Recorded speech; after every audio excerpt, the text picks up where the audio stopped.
Buongiorno lettrici e lettori, io sono Michela, benvenuti in un nuovo video. Oggi parliamo di una delle mie ultime letture, oltretutto è un libro uscito da poco in Italia. Io ho tanto da dire. Cominciamo subito. Comunque, il libro in questione è Gideon the Ninth, in italiano Gideon la nona, edito da poco da Oscar Volt Mondadori in una versione meravigliosa. Ho molto da dire di questo libro perché è stata una lettura meravigliosa, bellissima, ma mi rendo conto che è un libro molto ostico e che decisamente non è una lettura adatta a tutti. Innanzitutto andiamola a vedere perché è bellissima esteticamente. La Mondadori ci ha portato una versione che è qualcosa di veramente meraviglioso. In realtà voi l'avete già visto nell'unboxing della Dreamer Whale. Comunque andiamola a vedere bene. Questa è la cover con questa illustrazione meravigliosa. In realtà voi non vedete bene la carta, vediamo se riesco a mettere un po' a fuoco, però la carta ha un effetto molto particolare e che ovviamente a schermo non si vedrà mai. Questa è la costa e questo è il retro. Ha le pagine arancio, come potete vedere, il libro ha una sovraccoperta, sotto la sovraccoperta abbiamo il poster e sotto si presenta così. Qui c'è in rilievo il teschio e sotto è così. Aprendo il libro abbiamo i teschi delle 9 case, poi appunto l'elenco delle case e infine i vari atti iniziano in questa maniera. Il libro ha circa 450 pagine, è uscito al costo di 22 euro. È il primo di una trilogia, è uscito in inglese anche il secondo che è Harrow the Nine, la nona, che dovrebbe uscire, spero a brevissimo in Italia, e il terzo di cui non ho ben ricordo del titolo perché è il nome di un altro personaggio che in realtà in questo primo volume ancora non c'è, ancora non vediamo. Allora, innanzitutto è una lettura che ho adorato, meravigliosa, ma non è per tutti. Questo libro o lo amate o lo odiate. Ha 3 caratteristiche fondamentali che se non vi piacciono è inutile leggerlo. Infatti questo libro è molto volgare, non si risparmia affatto in parolacce e in elementi molto volgari, è molto cruento, c'è tanto sangue, è anche descritto nei minimi dettagli ed è molto esagerato, assolutamente esageratissimo. Quindi se questo stile di scrittura può piacervi, lo troverete sicuramente molto coinvolgente, altrimenti lo trovate semplicemente esagerato. Innanzitutto di cosa parla Gideon la nona? È una... Io vi leggo prima il modo in cui viene presentato. Negromanti lesbiche nello spazio che esplorano un palazzo gotico infestato. E credo questo faccia capire abbastanza. E in realtà nella quarta di copertina c'è Alice che definisce l'autrice chiaramente pazza.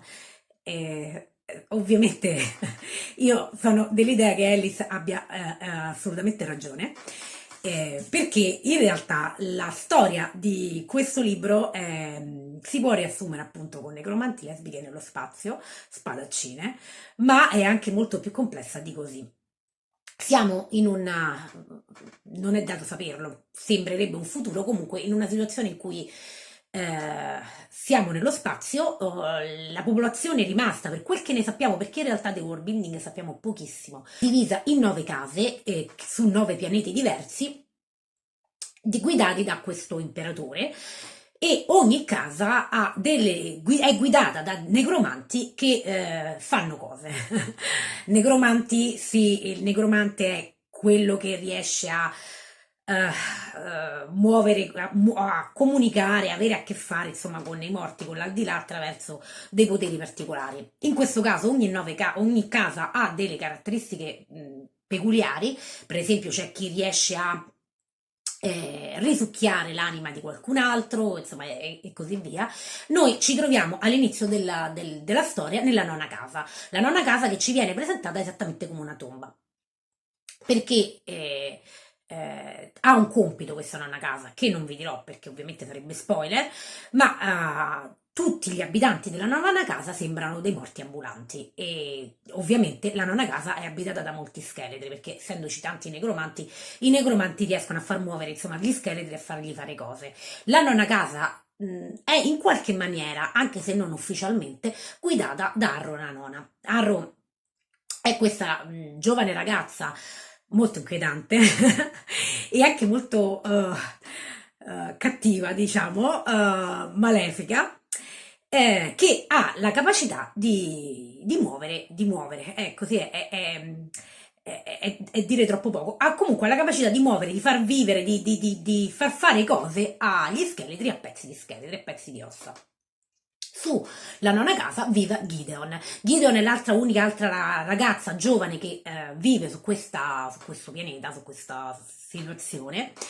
Gideon vuole andarsene da questa casa perché questa casa viene descritta appunto come fredda, quasi una tomba, e lei vuole andarsene. Per farlo vuole entrare nell'esercito, praticamente nell'esercito imperiale, e la troviamo all'inizio del racconto che sta cercando praticamente di evadere dalla nona casa. Succedono delle cose che non vi dirò ovviamente perché sarebbero spoiler, e Gideon si ritrova praticamente nella condizione di dover decidere se accettare o meno di partecipare a un torneo di case, dove tutte le nonne case possono partecipare mandando appunto un negromante e il suo spadaccino. In realtà in questo torneo il legame tra spadaccino, tra spadaccino che non si chiama spadaccino, ma adesso non mi viene, ad ogni modo, tra il campione e il negromante è molto intimo, molto importante, mentre nel caso della nona casa Gideon e Arrow praticamente si odiano. Gideon pensa soltanto ad andarsene e Arrow è molto inquietante.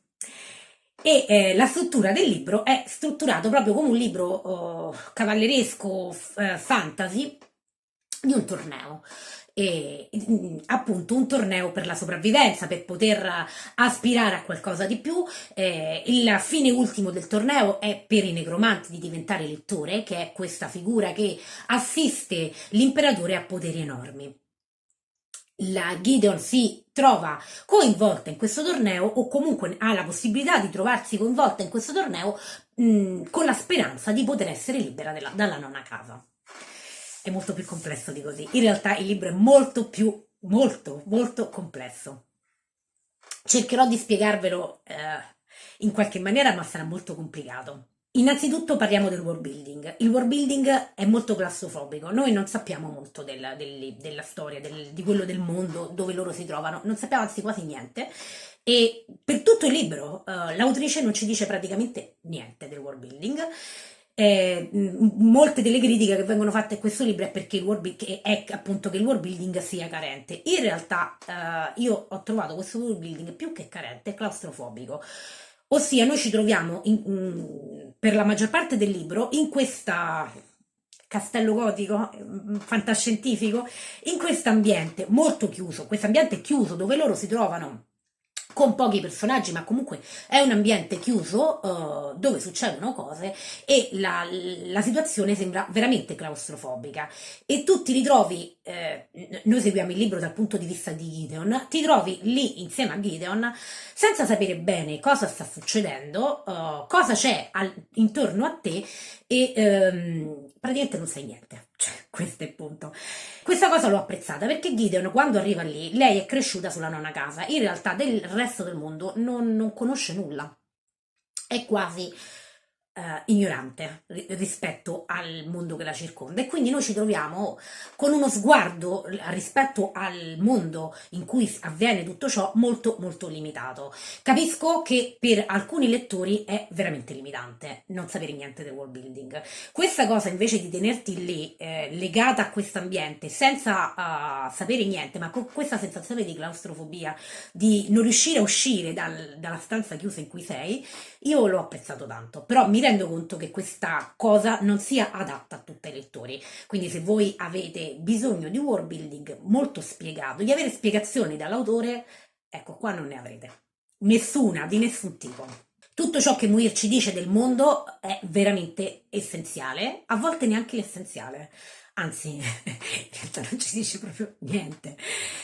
E quindi lascia sempre il lettore nella totale incertezza. Ecco, la sensazione che accompagna il lettore per tutto il libro è l'incertezza. Ci viene detto più volte nel libro che non c'è sicurezza, che non ti puoi fidare di nessuno, che non ti puoi fidare manco dell'autrice in realtà, perché non sai niente e tutto può succedere nella pagina successiva. Chiunque può morire, ritornare dalla morte, o qualsiasi cosa può fare cose nella pagina successiva. E tu non lo sai. Essenzialmente questa è la sensazione che si ha per tutto il libro. Arriviamo ai personaggi. I personaggi principali sono Gideon e Aaron. Gideon e Arrow. Gideon è questa ragazza brava con le armi, amante delle riviste zozze e anche delle ragazze. Noi vediamo, leggiamo il libro dal punto di vista di Gideon. Gideon è molto ironica, è anche molto cinica e dice tantissime parolacce. Sempre, in qualsiasi momento, anche nei momenti meno opportuni. Nei momenti di grande tensione del libro, lei sbotta sempre con frasi molto volgari e con tante parolacce. E quindi allenta anche la tensione che il lettore ha nella lettura, però ne dice veramente tante, ed è anche molto volgare nell'approccio con gli altri. Però Gideon nasconde anche un animo molto sensibile, ma molto nascosto sotto la scorza, perché malgrado lei sia così egocentrica, così concentrata su se stessa, anche perché è cresciuta in un mondo dove praticamente c'erano solo morti viventi e scheletri, e quindi è concentrata sulla consapevolezza di voler evadere da dove è nata, in realtà si fa catturare a livello umano dagli altri. Anche, anche non volendo, insomma, anche non volendo assolutamente farlo. Quindi in realtà nasconde nell'intimo, molto nell'intimo, un animo molto sensibile. Arrow invece è veramente inquietante.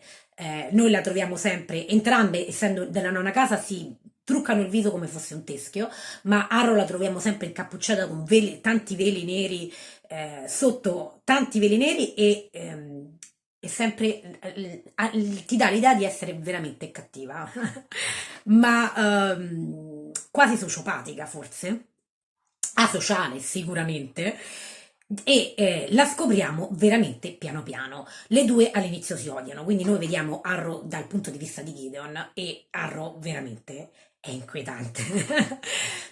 In realtà il rapporto tra le due avrà un'evoluzione nel libro. All'inizio si odiano, ma poi, insomma, per motivi di sopravvivenza dovranno andarsi a fidare l'una dell'altra. Questa cosa è sicuramente la cosa più riuscita di tutto il libro, perché l'evoluzione del rapporto tra le due è sicuramente molto convincente. Cippano alla fine, non c'è modo di fare altro, anche se insomma in realtà il libro non racconta non c'è romance in questo libro, assolutamente no. Gideon ogni tanto ha delle infatuazioni per tizi che passano lì per caso, ma in realtà non c'è romance. Però l'evoluzione del rapporto tra le due, dall'odio al bisogno di fiducia tra l'una e l'altra, e poi tra la fiducia vera e propria, appunto reciproca tra le due, è sicuramente la cosa più riuscita in assoluto del libro. Intorno a Gideon ed Arrow ruotano una serie di personaggi che sono sempre gli stessi, che sono appunto i rappresentanti delle 9 case e gli abitanti molto inquietanti della prima casa. I personaggi sono pochi, però anche in questo caso noi in realtà degli altri personaggi non sappiamo praticamente niente, se non i momenti di interazione che hanno con Gideon. L'autrice non ci dice niente, non ci dice niente di niente, essenzialmente. Questo è un punto fondamentale del libro. No, l'autrice non ci racconta niente di niente, quindi degli altri personaggi noi sappiamo soltanto i loro momenti di interazione con Gideon. Quindi non li conosciamo appieno.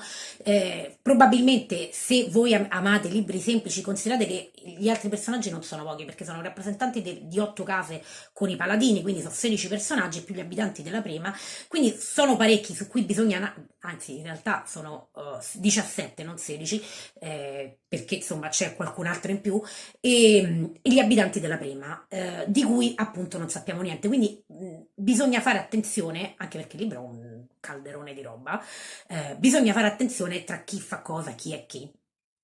E questo richiede sicuramente attenzione da parte del lettore. Sono sicuramente tutti caratterizzati in maniera molto bene, anche se non sono caratterizzati in realtà, perché vediamo veramente poco. Però quel poco che vediamo è una visione convincente del personaggio. Cioè, nessuno di loro è scritto in maniera superficiale, sicuramente. Sicuramente poi non le due protagoniste, che sono scritte in maniera meravigliosa. Come ho detto, tutta la struttura del libro è strutturato come un torneo fantasy medievale. Però in realtà c'è un giallo, perché succedono cose su questa casa, in prima casa in cui si trovano, e la storia è strutturata quasi come un giallo classico, insomma, un po' la Agatha Christie, e questa cosa di unire il fantasy, il giallo e tanti elementi della fantascienza, qualcosa del fantasy classico, l'ho adorata. Anche il metterci il giallo, perché tu lettore non ci stai capendo niente, stai capendo che succedono cose, non capisci chi lo fa, e arrivi alla fine, in realtà, nel senso che io a un certo punto ho capito chi era il colpevole di tutta la situazione, che è anche semplicistico dire così, perché dire c'è un colpevole è molto semplicistico, però te lo presenta sempre l'autrice in una maniera che ti lascia incollato alle pagine. La cosa fondamentale che Arrow ripete in continuazione a Gideon per tutto il libro e lei fa finta di non sentire, è che non ci si può fidare di nessuno. Ed è così. Arriviamo alla fine, che non ci si può fidare di nessuno. Tu lettore lo sai, perché tanto non ti puoi fidare manco della scrittrice perché non ti sta dicendo niente. Tutto questo che descrizione del libro che vi ho fatto in realtà è molto semplicistica, perché la scrittura della Muir è un calderone. È veramente un calderone. Sembra di essere catapultati in una stanza completamente in disordine e tu devi cercare una cosa piccola piccola nascosta chissà dove. Questa è la sensazione che ha il lettore. Anche all'inizio noi vediamo catapultati all'interno della storia. Essenzialmente di solito i libri iniziano con una minima presentazione dei personaggi. Ti introducono il world building, ti introducono i personaggi e fanno capire al lettore cosa sta succedendo. Alla Muir non gliene frega niente. Ti spinge dentro alla sua storia senza farti sapere niente, senza dirti niente e se ne frega altamente che tu, lettore, non ci stai capendo niente. E ti infila in questo calderone, ecco, una stanza veramente disordinata e ti dice cerca. Problema tuo, cerca, perché non ti dice assolutamente niente. Questo tipo di scrittura può essere destabilizzante per alcuni lettori, soprattutto considerando la tanta violenza e le situazioni crude, cruente e la tanta volgarità che c'è nel libro. Considerando oltretutto che tutto questo viene unito con delle situazioni molto esagerate. Quindi, ecco, se voi non siete amanti di questo tipo di situazioni, non è il libro per voi. Se invece siete incuriositi da queste situazioni, questo libro lo amerete alla follia, ma veramente alla follia. Ha un finale, io ci ho perso il cuore sul finale di questo libro, datemi il secondo, perché è meraviglioso. Credo che veramente mi ha lasciato spiazzato per parecchie ore e sono rimasta lì imbambolata a pensarci e a dire ma che cosa ho letto, però l'ho adorato. È sicuramente per me un libro da 5 stelline, però capisco che questo libro o lo si ama o lo si odia, o lo adorerete alla follia o sarà un flop totale. Questo sicuramente. C'è da dire una cosa, la traduzione che è di Francesca Crescentini è splendida, ha una ricchezza di linguaggio, di frasi bellissima. Anche nella ricerca delle parole che usa nella traduzione di questo libro, io veramente la traduzione di questo libro l'ho adorata. Non l'ho letto in inglese perché l'inglese di questo libro è oltre l'advanced, perché la Muir ha anche nella scrittura questo stile da calderone che ti ci infila un sacco di cose e non ci capisci niente. Quindi tutti mi hanno consigliato di non leggerlo in inglese, anche perché insomma il mio inglese non è advanced, quindi o questo è oltre l'advanced. Ho aspettato di leggerlo in italiano, sono contenta perché è veramente una lettura complicata e sono contenta perché la traduzione della Crescentini è meravigliosa, veramente veramente ricca. Ci sono alcune cose che dipendono dal libro, dalla scrittrice, c'è poco da fare, ma ci sono molte cose che quando si va a leggere un libro in italiano dipendono dalla traduttrice. Per esempio, la scelta dei termini. E veramente io faccio un plauso a Crescentini perché è stata splendida in questa traduzione, una delle migliori traduzioni lette negli ultimi anni, proprio per la ricchezza di linguaggio, mi è piaciuto tantissimo. È sicuramente un libro che rileggerò a breve, perché devo capirci meglio, però veramente è stato emozionante, ecco, un viaggio molto emozionante, per quanto durante il viaggio io sia stata sballottolata a destra e manca, però veramente emozionante. E ovviamente ringrazio anche la Mondadori perché ci ha fatto una edizione splendida per un libro che con questa edizione meraviglioso. Che vi devo dire? Leggetevi Chi Donda nella nona? Ah, questo dovete capire voi se siete lettori che possono apprezzare questo genere di libro e che appunto possono superare il fattore che il libro sia cruento, che il libro sia volgare e che sia un gran calderone, dove poco viene dato in maniera semplice al lettore. Se questi tre elementi non vi danno fastidio, sono dell'idea che adorerete il libro. Se questi tre elementi non fanno per voi, lasciate perdere perché non è il libro adatto a voi, assolutamente.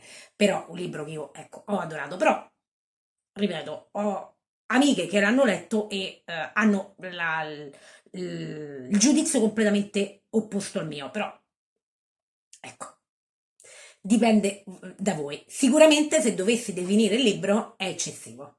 Se dovessi definire il libro con una sola parola, lo definirei eccessivo, però a me le cose eccessive piacciono e quindi io l'ho veramente amato alla follia. Devo dire, sono contenta perché a dicembre, tra questo e quello della guida dei vampiri, sono stato un mese pieno di letture belle, dopo qualche lettura un po' più degli ultimi mesi, e chiudere l'anno in bellezza con Gideon è stato un viaggio fantastico, meraviglioso. In realtà non è una recensione, non ho d'amore a questo libro, a questa scrittrice che io già so, mi leggerò tutto quello che lei andrà a pubblicare nella sua vita perché è pazza e quindi io la amo, essenzialmente. Questo è tutto per la mia recensione di Guido la Nona. Fatemi sapere se l'avete letto, se lo avete letto fatemi sapere il vostro giudizio, insomma se voi l'avete apprezzato oppure no. Fatemi sapere se invece, se non l'avete letto, se questa lettura è nelle vostre corde oppure no, se no per quali dei tre motivi, se non per tutti, insomma, che vi ho elencato, che caratterizzano questo libro. Ad ogni modo è un libro pieno di scheletri, quindi fatemi sapere se almeno anche voi apprezzate i libri con gli scheletri e tutte queste cose macabrine. Scrivetemelo sotto con un commento. Io ritorno dopo le feste di Natale, quindi quantomeno auguro buone vacanze, anche se un po' forzate, a tutti noi e auguro buona lettura a voi, buona lettura a me e noi ci vediamo al prossimo video.